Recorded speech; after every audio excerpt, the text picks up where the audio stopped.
자, 혹시 제가 빠뜨린 광고가 있습니까? 해야 할 광고?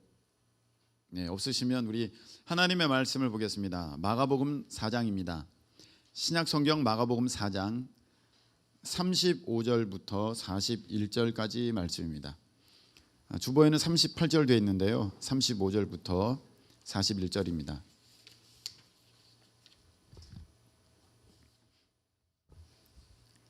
자, 우리 다 찾으셨으면 일어나셔서, 몸이 불편하지 않으신 분들은 일어나셔서 한 절씩 교독하시겠습니다. 그날 저물 때에 제자들에게 이르시되 우리가 저편으로 건너가자 하시니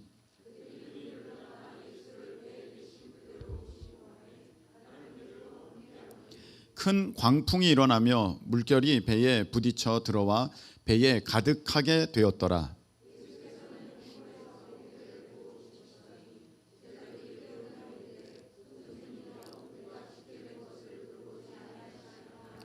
예수께서 깨어 바람을 꾸짖으시며 바다더러 이르시되 잠잠하라 고요하라 하시니 바람이 그치고 아주 잔잔하여지더라.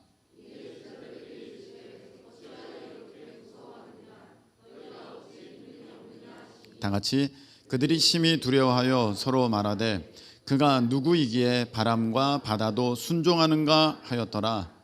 아멘. 차례 앉으시기 바랍니다. 기도드리겠습니다. 하나님 아버지, 우리 하나님의 말씀 앞에 모두 모였습니다. 하나님, 귀한 생명의 말씀, 능력의 말씀 이 시간에 허락하여 주실 때 다 자기 말씀으로 내 것으로 하나님 받는 믿음과 그 은혜가 있게 하여 주시옵소서. 들려지게 하시고 깨닫게 하시고 하나님 살아 자기 것으로 만드는 능력의 성도들이 될 수 있도록 인도하여 주시옵소서.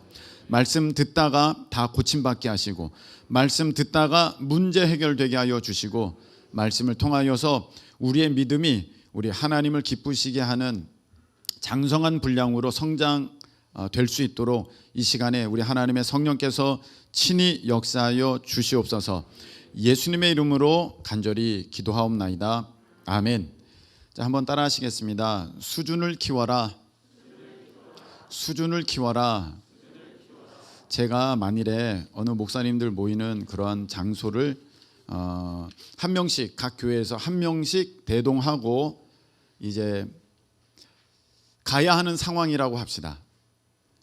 그러면 누가 갈 수 있을까요? 저랑 같이? 가은이? 가은이 깜짝 놀랐어 지금. 네, 가은이 목사님이 아무리 데려가고 싶어도 안 되겠죠. 보는 분들이 이상하게 여길 것입니다. 왜냐하면 수준이 너무 다르잖아요. 너무 못생겼고 너무 예쁘잖아요. 수준이 다르잖아. 그러니까 이 비슷하게 가게 되는 거거든요. 비슷하게. 그래서 교회에서 이제 그 한 분씩 가셔야 된다.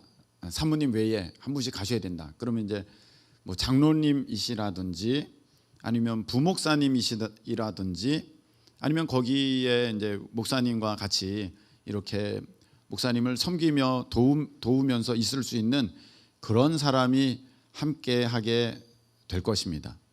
이와 마찬가지로 하나님께서는 우리를 부르셨을 때 그 부르셨을 당시의 모습으로 우리를 두시는 것이 아니라 우리를 하나님의 자녀답게 하나님이 함께 일하실 수 있는 그 동역자답게 복음의 일꾼답게 우리가 성장하고 그런 수준으로 세워지기를 하나님은 간절히 원하십니다. 할렐루야. 그냥 그렇게 부르신 그대로 있으시지 않는다는 거예요. 하나님이 일하시려면 그래도 그 수준이 올라와야 돼. 제가 어디 가서 무슨 일을 할 때 저를 도와서 저의 비서처럼 무슨 일을 하려면은 그래도 그 아는 수준과 그 능력이 저를 지지할 수 있는, 저를 도울 수 있는 그 수준이 되어야 되지, 전혀 안 되면 오히려 돌봐야 되잖아, 제가. 그렇잖아요. 그럼 더 힘들게 되는 거거든요. 뭐 좀 가져와라 그러면 어디 있는데요? 이렇게 되면 어디 있는 게 저기 있어. 그러면 저기가 어딘데요? 그러면 벌써 이제 힘들어지는 거죠. 그래서 수준이 있어져야 돼. 하나님도 마찬가지입니다.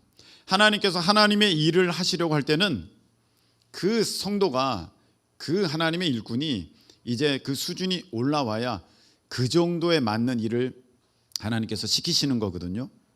그래서 오늘 제목이 뭐냐? 수준을 키워라 입니다.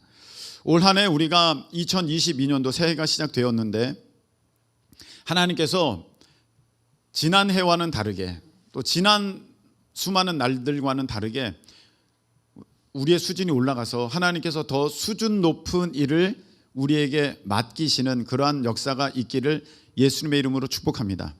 뿐만 아니라 우리의 수준이 올라가야 하나님께서는 그 수준에 맞는 복도 허락하여 주시고 능력도 허락하여 주십니다. 수준이 안 되면 줄 수가 없습니다. 여러분, 아무리 아이를 사랑해도 3살짜리에게 어떻게 스마트폰을 맡기겠어요? 3살짜리에게 어떻게 내 지갑을 맡기겠습니까?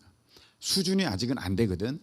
하나님께서 우리를 아무리 사랑하셔도, 또 우리가 하나님 앞에 아무리 쓰임받기를 원하여도 우리의 수준이 그 정도가 되지 않으면, 하나님께서 쓰실 그 수준이 되지 않으면 우리는 절대로 쓰임을 받을 수가 없습니다. 그래서 하나님은요, 우리를 부르셔서 가만히 그냥 두시는 것이 아니라 우리를 훈련시키시고 우리를 가르치신다는 거예요. 자, 오늘 말씀에 보면은 이렇게 되어 있습니다. 35절 보세요. 그날이라는 거예요. 그러면 그 앞에도 많은 일들이 있었다는 거예요. 그런데 그 일들을 하신 그날, 같은 날, 그 일에 이어져서 다음 날도 아니고 다른 날도 아니라 연결된 그 선상 가운데에 계속해서 예수님은 어떤 계획이 제자들에게 있으셨다는 거예요. 근데 그날에는 어떤 일들이 있었느냐면 우리 주님께서 아주 여러 가지를 가르쳐 주셨거든요. 그 땅에 떨어진 그 씨의 비유도 말씀해 주셨고, 그 다음에 등불 비유도 말씀해 주셨고, 겨자씨 비유도 말씀해 주셨고, 막 이렇게 여러 가지를 알려주셨어요. 그리고 나서 그날 아직 가르침이 끝나지 않았다는 거예요. 여러분, 복음서에 보면은요, 그 예수님을 따르던 12명을 향하여서는 제자라는 표현을 쓰시고 예수님은 선생님이라는 칭호를 받으셨습니다. 여기 보시면 어떻게 돼 있어요? 그날 저물 때에 제자들에게 이르시되, 제자라는 표현은 예수님이 가르치신다는 거거든요. 그들은 배워야 한다는 것입니다. 이 말은 우리가 하나님을 믿고 이제 신앙생활을 시작하면은 우리는 배워야 한다는 것이고, 우리 주님은 가르쳐 주시겠다는 마음이 아주 충만하시다는 거예요. 그래서 오늘 제자들은 예수님을 어떻게 부르고 있느냐면 38절에 보면 선생님이여 이렇게 부르고 있어요.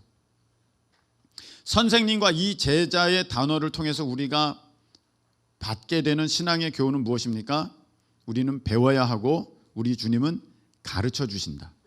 근데 왜 이렇게 하나님은 가르쳐 주시려고 하시고 우리는 배워야 하냐 하면은 우리 수준이 올라가야지 우리가 그 일을 할 수 있고, 우리 수준이 올라가야지 하나님의 복과 능력을 받을 수 있기 때문입니다. 아멘이십니까? 그래서 가르쳐 주시고 우리는 배워야 돼요. 근데 일반적으로는 저도 그랬습니다만 이거를 거꾸로 생각할 때가 참 많습니다. 하나님이 주시면 제가 그 수준이 되죠. 자, 보세요. 지금 물질적으로 지금 어려움이 있어요. 어려움이 있어. 하고 싶은 건 많아. 하나님을 위해서 하고 싶은 건 많아. 근데 물질적으로 어려움이 있어. 그러니까 우리가 생각하는 건 어떤 거예요? 그 물질을 주시면 제가 그 일을 하겠습니다. 이렇게 얘기를 해요. 근데 하나님은 너가 수준이 돼야 내가 그 물질도 맡기는 거야. 이렇게 돼요. 우리 아이들에게는 1,000원, 5,000원 이렇게 줄 수 있죠. 크게는 10,000원도 줄 수 있겠죠. 요즘 같으면. 그런데 10만 원, 100만 원 아직 아니죠. 좀 더 크면 능히 그것을 관리 다룰 수 있는 때가 되면 능히 줄 것입니다. 대학생들 보세요. 학비가 얼마입니까? 수백만 원씩 하잖아요. 근데 그거를 맡기면서 이거 등록금 해 이렇게 되지 않습니까? 근데 아이 때는 그걸 맡길 수가 없어서 부모님들이 다 처리하잖아요. 아직 수준이 안 됐다는 거거든요. 이런 일들은 일반적으로도 굉장히 많습니다. 여러분, 자동차 사는 게 먼저입니까? 면허 따는 게 먼저입니까? 면허를 따야 돼요. 차가 아무리 좋아도 차 사주세요. 그럼 제가 면허 딸게요가 아니라 면허를 따라. 그럼 내가 차를 사줄게. 이렇게 되는 거거든요. 여러분, 이거 잘 보셔야 돼요. 빨리 하나님 그거 주세요. 그 자리 주세요. 그 능력 주세요. 그 힘 주세요. 그 물질 주세요. 그게 아니고 너가 그 수준이 빨리 되라. 그럼 내가 줄게. 이렇게 되는 것입니다. 여러분, 제가 한번 얘기했던 적이 있죠. 쥐 이야기. 쥐가 너무너무 무서웠어요. 뭐가 무서웠어요? 고양이가 너무 무서웠습니다. 도저히 살아갈 수가 없는 거예요. 고양이가 너무 무서워가지고. 그래서 도사님한테 부탁을 했어요. 도사님, 저 고양이가 너무 무서워요. 그럼 어떡할까? 저를 고양이 만들어주세요. 그래, 그 고양이 만들었어요. 근데 이제는 뭐가 무서워요? 멍멍이가 무서워요. 그래서 못 살겠어요. 도사님, 너무너무 무서워서 못 살겠어요. 왜? 저 멍멍이가 너무 무서워요. 그럼 어떡할까? 저 멍멍이 만들어주세요. 그래, 멍멍이 되라. 멍멍이가 됐어요. 또 찾아왔어요. 도사님, 저 무서워서 못 살겠어요. 이젠 또 왜? 저 호랑이가 너무 무서워요. 호랑이가 무서워? 그럼 어떡할까? 저 호랑이 만들어주세요. 그래, 그럼 호랑이가 되라. 이제 다 된 거 아니에요? 호랑이 정도면. 또 찾아왔어요.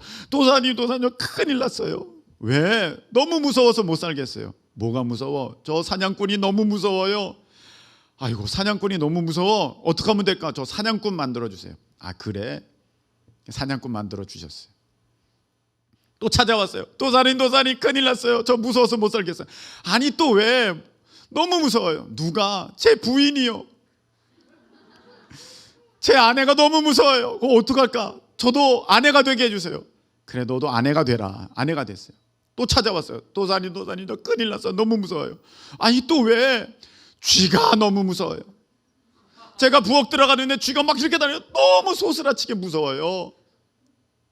도사님이 다시 쥐가 되라. 다시 쥐가 됐어요. 뭐가 문제예요? 그 본질이 안 바뀌는 거예요. 여러분, 우리는요, 하나님 앞에 그렇게 구해요.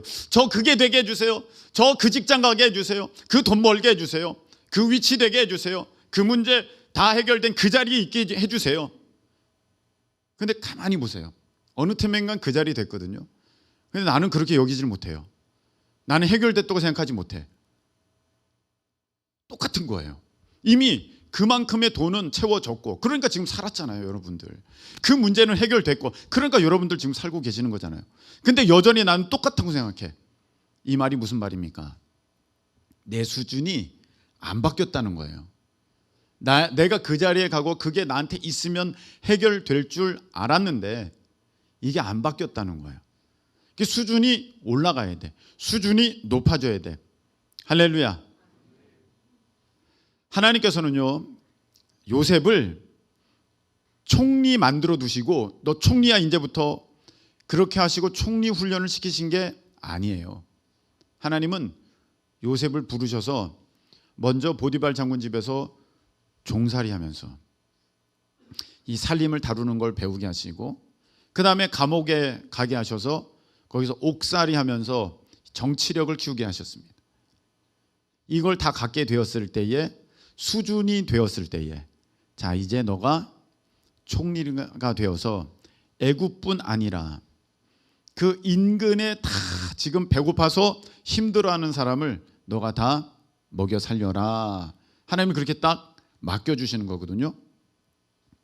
요셉이 수준이 된 거예요. 여러분, 모세를 보세요. 모세가 처음에는 그 바로 공주의 아들이지 않습니까? 그러면 이제 로얄 패밀리거든요. 왕족 아닙니까? 왕의 가문 아닙니까? 근데 왕의 가문일 때 이스라엘 지도자를 하나님께서 맡기신 게 아니에요.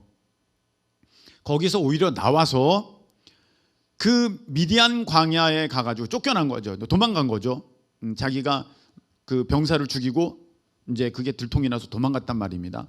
그 광야에서 이제 보내게 되었을 때, 시간을 보냈을 때, 40년이라는 시간을 보냈을 때, 이제 그 모세는 광야 생활에 굉장히 익숙하게 되었고, 그 광야가 어떤 곳인지 그는 참으로 지혜가 가득하고 경험이 풍부하게 되었을 때에, 그 수준이 되었을 때 하나님께서는 됐다 모세야, 가시떨기에 불꽃으로 하나님께서 임하셔서 내가 너의 동족 민족을 구원하겠다 하면서 하나님께서는 그 모세를 지도자로 삼아 주신 것입니다.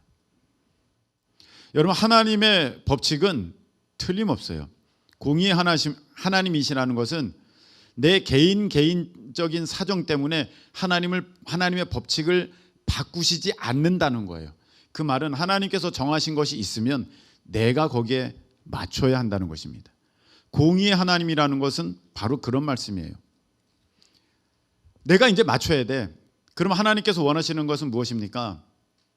너가 이 일 하기를 원하느냐? 그럼 너의 수준을 높여라. 너가 이런 것을 맡기를 원하느냐? 그러면 너의 그 수준을 높여라. 하나님께서는 우리에게 그렇게 말씀하고 계시는 것입니다. 여러분, 오늘 보면은 같은 상황이 벌어졌어요. 예수님과 제자들에게. 그날 저물 때에 예수님은 뭔가 계획이 계신 거예요. 한번 따라하시기 바랍니다. 예수님은 다 계획이 있으시다. 어디에서 굉장히 많이 들어온 유명한 말이죠. 예수님은 다 계획이 있으신 거야. 지금 뭔가 계획이 있으신 거야. 무슨 계획이에요? 가다가 제자들이 풍랑 만날 계획이 있으신 거야. 다 아신 거야. 그날이라는 것은 계획된 하나님의 그 계획이 있는, 예수님의 계획이 있는 그 연장선상에 있는 그날, 제자들이 배를 타고 예수님과 이제 건너편으로 건너가게 되었습니다. 그런데 큰 광풍이 일어났습니다. 37절 보니까 그 물결이 배에 부딪혀 들어와 가지고 배에 가득하게 되었어요. 이제 정말로 제일 위험한 때, 위기일발 그 상황에 놓이게 됐다는 것입니다. 그 같은 상황을 만났을 때에 오늘 예수님과 제자들의 태도가 완전 다릅니다. 예수님은 그 뒤편에서 베개를 베고 주무시고 계시고, 제자들은 지금 난리가 났습니다. 예수님께서 둔하시거나 예수님께서 어떤 무지하시거나 그 바다에 대해서 몰라서 그러시는 게 아니라 지금 제자들과 예수님의 수준이 전혀 다른 것입니다. 무엇에 대한 수준이? 하나님을 믿는 수준이 전혀 달라요. 같은 풍랑인데 예수님이 다르고 제자들이 달라요. 제자들은 그 풍랑을 만나자 오히려 예수님을 깨우면서 이렇게 얘기합니다. 선생님이요, 우리가 죽게 된 것을 돌보지 아니하시나이까. 37절에 38절에 이렇게 말씀 나와 있죠. 제자들이 그냥 예수님을 막 깨우면서 하는 것. 사실 근데 이것을 우리가 원어적으로 보면은 예수님을 막 지금 다그치고 있는 거야. 어떻게 보면 그 정도는 아닐지라도 막 예수님께 대해서 불평과 하소연, 오히려 예수님을 책망하고 있는 거예요. 자기들은 지금 죽을 지경이 되어가지고 살려고 발버둥치는데, 아니 선생님 된 예수님은 도대체 뭘 하고 계십니까? 우리를 완전히 건져줄 수는 없다 할지라도 이 어려움 가운데 같이 도와야 되는 거 아닙니까? 같이 힘을 보태야 되는 거 아닙니까? 물이라도 같이 푸셔야 되는 거 아니에요? 도대체 뭐 하고 계시는 거예요? 하면서 예수님께 따지고 덤비고 들었다는 것입니다. 지금 누가 문제라고 생각하고 있어요? 제자들은 예수님이 문제다라고 생각하고 있는 거예요. 근데 사실 진짜 문제는 누구에게 있는 거예요? 제자들에게 있는 거거든요. 오늘 예수님께서 주무시다가 제자들이 깨워가지고 일어나셔가지고 상황을 보니까 그렇거든요. 그래서 일단 제자들이 지금 울고불고 난리 났고 죽게 생겨서 공포에 보들보들 떨고 있으니까 바람아 잠잠하라, 바다야 잔잔하라, 말씀하셨어요. 그랬더니 아주 잔잔하여졌습니다. 할렐루야. 네, 그렇게 됐어요. 그리고 나서 제자들에게 말씀하세요. 어찌하여 이렇게 무서워하느냐? 너희가 어찌 믿음이 없느냐? 이제 문제가 무엇인지를 예수님께서 제자들에게 분명히 말씀해 주셨다는 거예요. 문제는 내가 편히 쉬고 있는 게 아니야. 문제는 파도가 이렇게 일고 있는 게 아니란다. 문제는 너의 믿음이 없는 거야. 여러분, 우리는 지금 예수님, 선생님, 우리가 죽게 된 것을 왜 안 돌보십니까? 이런 얘기를요 자주 합니다. 하나님께. 한번 보세요. 이 얘기가 그 얘기인 거거든요. 하나님, 저 돈 이렇게 필요한데 왜 돈 안 주세요? 빨리 주세요. 저 급한 거 아시잖아요. 저 이제 큰일 났어요. 하나님, 도대체 왜 이러시는 거예요? 이 얘기가 그 얘기인 거거든요. 우리 죽게 됐는데 예수님 도대체 뭐 하는 겁니까 지금? 아니, 지금 내가 먹을 게 없는데 하나님 도대체 뭐 하는 겁니까? 자식이 지금 반에서 꼴찌를 해가지고 왔어. 난리 났어. 아니, 하나님, 우리 애가 이번에는 꼴찌를 해서, 제가 1등 하게 해달라 그랬죠. 뒤에서 1등 하게 해달라는 거 아니잖아요. 도대체 왜 이러시는 거예요? 도대체 너무 하시는 거 아닙니까? 진짜 얘마저 이러면 저는 어떻게 살아요? 막 그러는 거예요. 여러분, 웩더독이라는 단어를 아십니까? 웩더독. 저는 뭐 잘 모르겠습니다만 아마 경제 단어 또 이런 주식하는 분들은 그것을 아실 것 같은데, 그게 무슨 말이냐면 꼬리가 몸통을 흔든다는 얘기거든요. 꼬리가 몸통을 흔든다는 거예요. 웩더독이라는 것은 개가 있으면 몸은 가만히 있고 꼬리가 이렇게 흔들려 거려야 되는데 꼬리는 가만히 있는데 몸이 흔들린다는 거야. 있어서는 안 되는 일이죠. 신앙생활에 그런 모습이 여러분 너무 많아요. 자, 보세요. 돈이 없어. 하나님이 흔들거려. 꼬리가 몸통을 흔든다니까요. 지금 우리 아이가 내가 원하는 성적이 안 나왔어. 그러니까 하나님이 흔들거려. 하나님 왜 이러는 거야 도대체? 하나님 뭔 좀 역사를 좀 하셔야죠. 하나님 너무 늦는 거 아니에요? 답답해 죽겠네. 우리 하나님은 너무 답답해. 문제가 나에게 있는 게 아니라 하나님께 있는 거예요 지금. 여러분은 어떠세요? 왜 하나님은 가만히 계십니까? 남편이 이런데 왜 하나님은 가만히 계십니까? 문제가 하나님께 있다고 생각해요.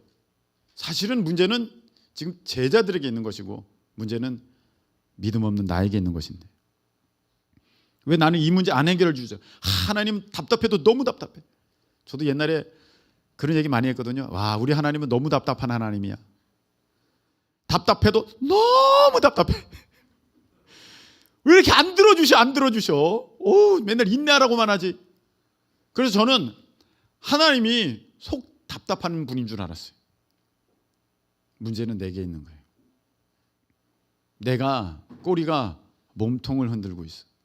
하나님을 의심하고 하나님을 불신하고 하나님을 원망하고 하나님의 능력에 대해서 내가 잘 몰라요.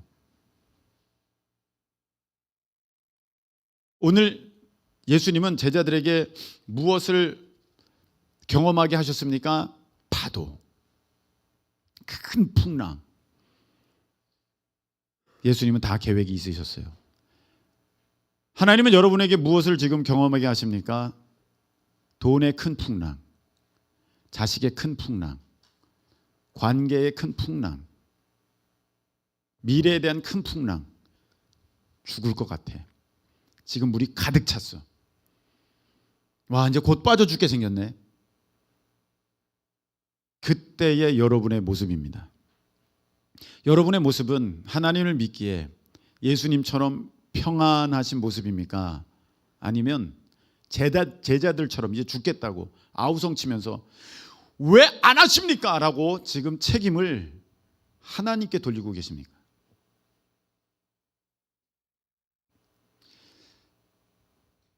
여러분, 하나님께서 원하시는 수준은요, 그 문제가 닥쳤을 때의 그것 때문에 요동하지 않는, 하나님에 대한 믿음이, 신뢰가 요동치 않는 그 수준을 원하고 계신 줄로 믿습니다. 할렐루야. 그거예요. 그렇게 통과해야 되는 거예요. 물질의 연단이 언제 끝나느냐? 그 물질이 있고 없고 그것 때문에 요동치 않을 때.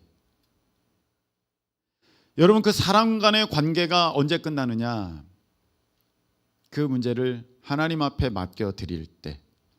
여러분, 그 자녀에 대한 그 문제가 언제 끝나느냐? 하나님께 맡겨 드림으로 인하여서 내가 하나님을 흔드는 것이 아니라 그 문제가 하나님께 달려 있음을 내가 온전히 고백할 때, 여러분, 그때 끝나는 거예요. 하나님은 그 수준을 원하세요. 얘야, 풍랑이 인다고 나를 흔들 게 아니라 너의 믿음 없음을 보아라. 나는 이거 아무것도 아니야. 잔잔하라 하면 한순간에 잠잠해져. 아주, 여기 보니까 잔잔하여지더라. 아주 잔잔해. 그냥 잔잔해진 것도 아니야. 아주 잔잔해졌어. 내가 이거 너 문제 한순간에 해결해 줄 수 있어. 근데 내가 원하는 거는 너의 믿음이야. 너의 믿음은 어디 있니? 오늘 제자들에게 예수님이 이거 알려주십니다. 너희가 왜 무서워해? 너희가 왜 믿음이 없어? 여러분, 우리가 놀이동산 가보셨죠? 놀이동산. 뭐가 제일 재미있던가요? 저기 리을로 시작하는 거기 동산에는 뭐가 제일 재밌어요? 리을. 예? 뭐가 제일 재밌나? 범퍼카? 그 뭐지? 회전 마차? 자, 거기 가면 이렇게 올라갔다 슈 떨어지는 것도 있고 뭐 이렇게 여러 가지가 있습니다. 제일 재밌는 걸 봤더니 제일 스릴 있는 거야. 저쪽에 이응으로 시작하는 저쪽 놀이동산에도 제일 재밌는 걸 봤더니 제일 스릴 있는 거야. 제일 스릴 있는 걸 봤더니 제일 위험한 거야. 맞죠? 제일 스릴 있는 것은 제일 위험한 거예요. 그냥 거꾸로 몇 번 도는지 몰라. 얼마나 곤두박질 치는지 몰라. 얼마나 빠른지 몰라. 그런데 그 회전 목마보다 그게 왜 재밌어요? 위험하고 스릴이 있으니까 그게 더 재밌다는 거거든요. 회전 목마 탈래 그 롤러코스터 아니 그 뭐죠? 프렌치 에볼루션? 그거 탈래? 그러면 다 그거 탄다 그럴 거예요. 그게 신나고 재밌어. 아, 이거예요. 여러분 보세요. 믿을 때 위험한 거는 더 짜릿한 거야. 믿을 때 큰 풍랑은 더 재밌는 거야. 여러분, 제가 전도사 때 청소년들을 데리고 동해바다를 갔어요. 파도가 진짜 높이 쳤어. 그런데 들어가야겠다는 마음이 생겼어요. 들어갔어요. 뭐 난리 났어요, 애들. 네. 뭐 안 들어가겠다, 어쩌겠다 그랬는데, 자, 이제부터 이렇게 하자. 그래서 한 50명 됐던 것 같은데 튜브 타고, 여기 그 당사자들도 있는 것 같아. 그 당사자들도. 네. 튜브 타고 들어갔어요. 점점 더 들어갔어요. 대신에 50명이 다 붙었어요. 튜브에 다 붙었어. 그 중에는 드디어 발이 안 닿기 시작하는 사람들도 막 생겨났습니다. 막 그랬어요. 그런데 하나 재미있는 게, 그러면서 다들 믿음이 생겨서, 서로에 대한 믿음이, 빠지면 얘가 건져주면 돼. 다 이렇게 했어. 파도가 어마어마하게 치는데 이제부터 파도가 칠 때 사람들이 기대해. 너무 재밌어.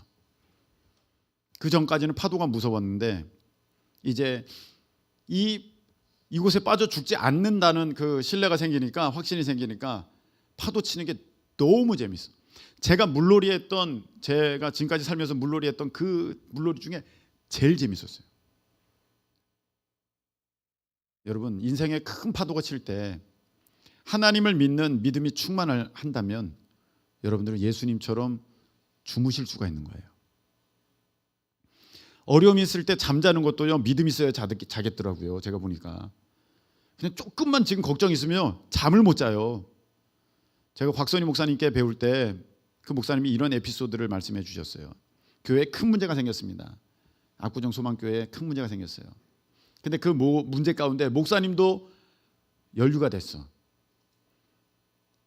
이게 어떻게 금방 해결될 문제가 아닌 것 같아.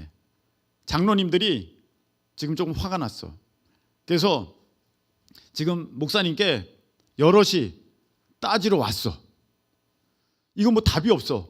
해결할 방법이 없어. 그래서 목사님이 그때 그렇게 말씀하셨대요. 왜들 이래? 나 졸리니까 빨리 나가버려. 졸리니까 나 나가. 다 나가. 나 잘 거야. 주무셨대. 그냥. 그러니까 장로님들이 왔다가 목사님 피곤하다고 지금 주무신다 그러니까 다들 그냥 말도 못하고 다들 나왔어. 그리고 한숨 자고 났더니 어머, 분위기가 확 바뀌었어. 그 문제가요 쑥 해결되더래요. 요거 여러분 이거예요. 내가 이제 그걸 하나님 앞에 다 맡기고 평안을 누릴 수 있는 수준이 되면 하나님이 잔잔하게 하시는 거거든요. 여러분, 지금 베드로는 난리 났어요. 베드로 뱃사람이잖아요. 난리 났어요. 죽겠다고 지금 예수님께 막 따지고 들고 있는 그 한 사람 중에 한 명입니다. 근데 베드로가 진짜 이제 수준이 되니까, 진짜 수준 있는 참 제자가 되니까 사도행전 12장 6절에 보면 이런 장면이 나옵니다. 여러분 한번 찾아보겠습니다. 사도행전 12장 6절.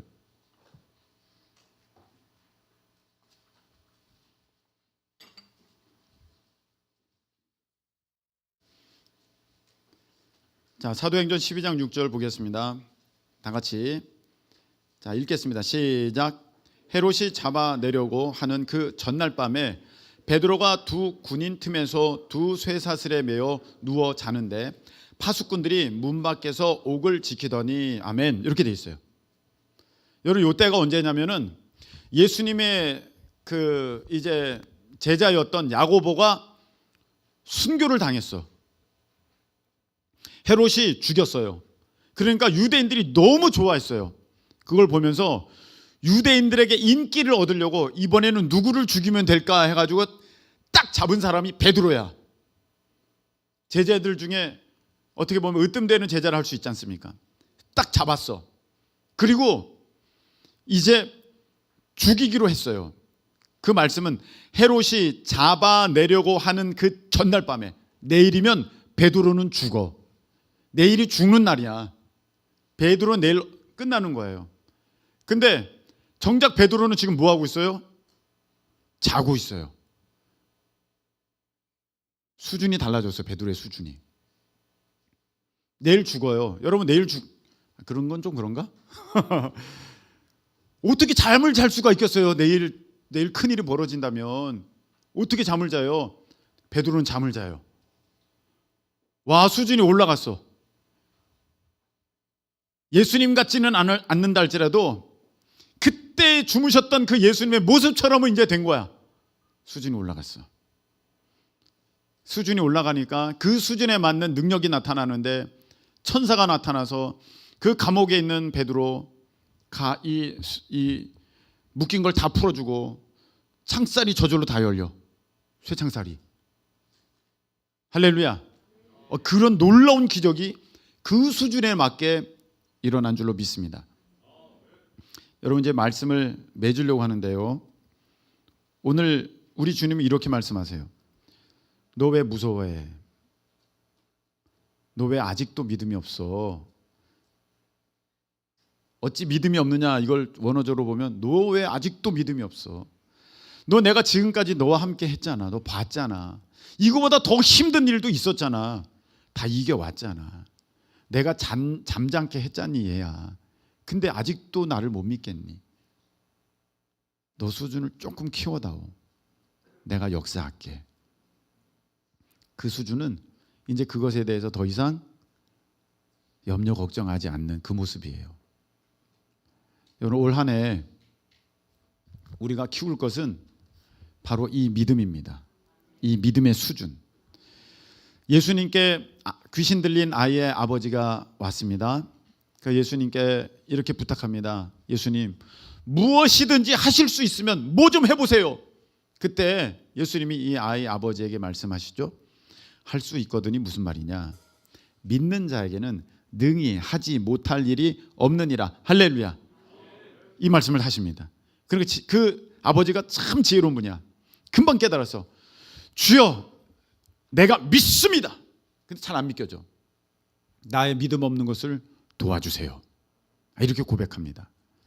여러분, 우리가 아직 말씀 들었어. 내가 그거 이겨야 되는데, 걱정 없어야 되는데, 내가 그것 때문에 벌써 예수님을 내가 흔들고 있네. 하나님을 내가 흔들고 있네. 꼬리가 몸통을 흔들고 있네. 이러면 안 되지 내가. 근데도 자꾸 내가 그것 때문에 두려워. 예수님, 저의 믿음 없는 것을 도와주세요. 올 한 해 믿음의 수준이 훨씬 성장하여져서 여러분, 하나님께서 더 큰 일도 맡기시고 더 큰 능력과 복을 허락하여 주시는 복된 2022년 되시기를 예수님의 이름으로 축복합니다. 우리 찬양 드리겠습니다.